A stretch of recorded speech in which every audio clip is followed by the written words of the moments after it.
సిద్దిపేట జిల్లా వర్గల్ నవోదయ విద్యాలయాల్లో మంగళవారం 27వ తేదీ యువ జాతీయ పార్లమెంట్ సమావేశాలు జరిగాయి. సమావేశానికి కేరళ, గుజరాత్ రాష్ట్రాలకు చెందిన నవోదయ విద్యాలయ విద్యార్థులు 110 మంది హాజరయ్యారు.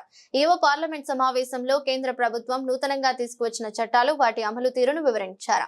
ప్రతిపక్ష సభ్యుల వాదనలకు మంత్రులు సమాధానం చెప్పారు. ప్రశ్నోత్తరాలు నిర్వహించారు. 3:30 గంటల పాటు జరిగిన ఈ సమావేశంలో మెదక్ ఎంపీ రఘునందన్ రావు, పలువురు ఉన్నతాధికారులు పాల్గొన్నారు. నిన్న ఎమ్మెల్సీ పదవికి రాజీనామా చేస్తూ శ్రీమతి కల్వకుంట్ల కవిత గారు నిండు శాసన మండలి వేదికగా టీఆర్ఎస్ అధ్యక్షులు గౌరవనీయులు కల్వకుంట్ల చంద్రశేఖరరావు గారిని ఒక ప్రశ్న అడిగింది.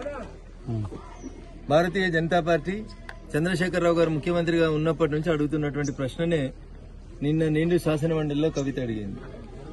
తెలంగాణలో ఏమి పీకి కట్టగట్టిరని మీరు దేశంలో పార్టీని పెట్టుకొని పోతామని బీఆర్ఎస్ గా మార్చుకొని పోయిండ్రు అని అడిగింది.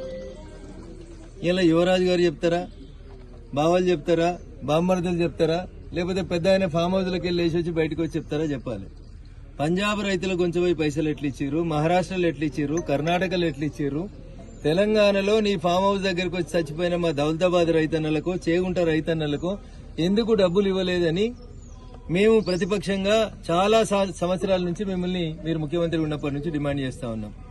మేము అడిగితే వేరే పార్టీలో అడిగినాం కాబట్టి ఏదో పాలడో పంచాయతీడో కాబట్టి అడిగిండు అనుకోవచ్చు. ఇలా సాక్షాత్తు మీ బీఫామ్ మీద గెలిచిన ఎంపీ, మీ బీఫామ్ మీద మీరు నామినేట్ చేసినటువంటి ఎమ్మెల్సీ స్వయాన మీ కడుపున పుట్టిన బిడ్డ అడుగుతుంది. తెలంగాణ సమాజం మొత్తం కూడా అడుగుతుంది.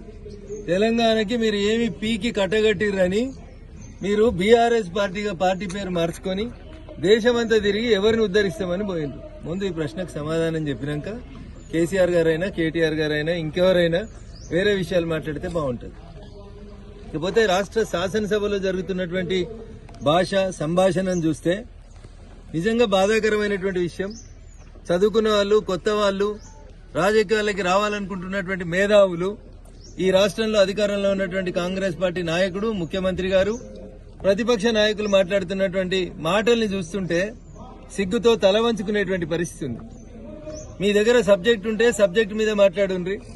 ప్రజలకు అర్థమయ్యే రీతిలో పాలమూరుకు జరిగినటువంటి అన్యాయాన్ని చెప్పుండ్రి. 10 ఏళ్లు చంద్రశేఖరరావు చేయకపోతే 2 ఏళ్లుగా రేవంత్ రెడ్డి పాలమూరుకి ఏం చేసిండో చెప్పురు తప్ప నీ నోరు కంపు, నా నోరు కంపు, అందరి నోరు మూసి కంటే కంపు. దీన్ని చూసి ప్రజలు ఏమనుకుంటున్నారంటే రాజకీయాల పట్ల ప్రజల లోపల ఒక రకమైనటువంటి ఏహ్యభావం కలుగుతుంది. అందుకని దయచేసి భాషను నియంత్రించుకోవాలని అటు ముఖ్యమంత్రి గారికి, ఇటు ప్రతిపక్షంలో ఉన్నటువంటి ప్రతిపక్ష పార్టీల నాయకులకు కూడా నేను ఈ సందర్భంగా విజ్ఞప్తి చేస్తా ఉన్నా.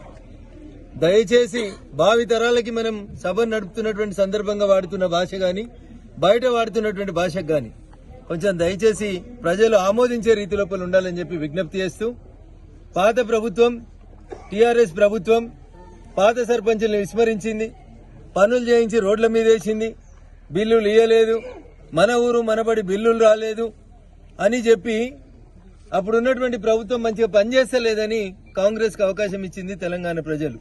2 ఏళ్లైంది మీరు వచ్చి, మన ఊరు మనబడి పైసలు రాలే, గ్రామ పంచాయతీలలో పనిచేసిన సర్పంచుల బిల్లులు రాలేదు, కొత్త సర్పంచులు వచ్చిర్రు, వీళ్ళకి నిధులు లేవు. ముఖ్యమంత్రి చెప్తాడు నేను ఢిల్లీకి పోయి మార్చి లోపల పైసలు తెస్తా. అయ్యా ముఖ్యమంత్రి గారు, నువ్వు ఢిల్లీకి రావాల్సిన అవసరం లేదు. మేమే గ్రామ పంచాయతీలకి, సర్పంచుల అకౌంట్లకి నేరుగా మేమే 15th ఫైనాన్స్ కమిషన్ డబ్బులు మేమే పంపిస్తాం.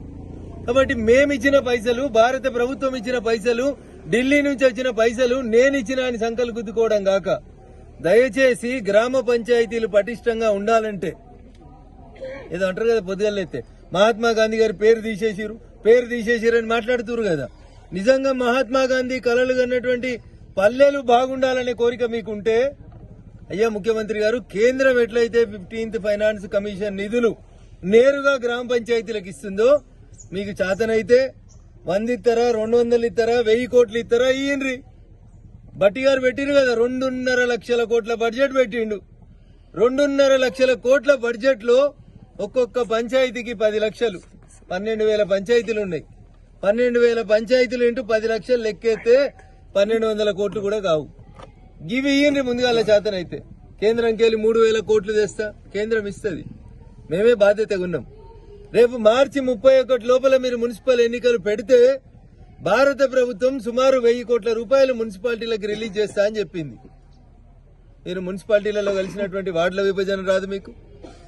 గజ్వేల్ మున్సిపాలిటీలో వచ్చినటువంటి మా దుబ్బాక శాసనసభ నియోజకవర్గంలో మల్లన్న సాగర్ వల్ల మునిగి వచ్చినటువంటి ముంపు గ్రామాల ఓటర్లని గజ్వేల్ మున్సిపాలిటీలో ఎట్లా కలపాలనో తెలియదు. జీహెచ్ఎంసీలో 300 వార్డులు చేస్తే వాటిని ఎట్లా విభజించాలనో తెలియదు. అసలు మీ ఆలోచన ఏంది? మీ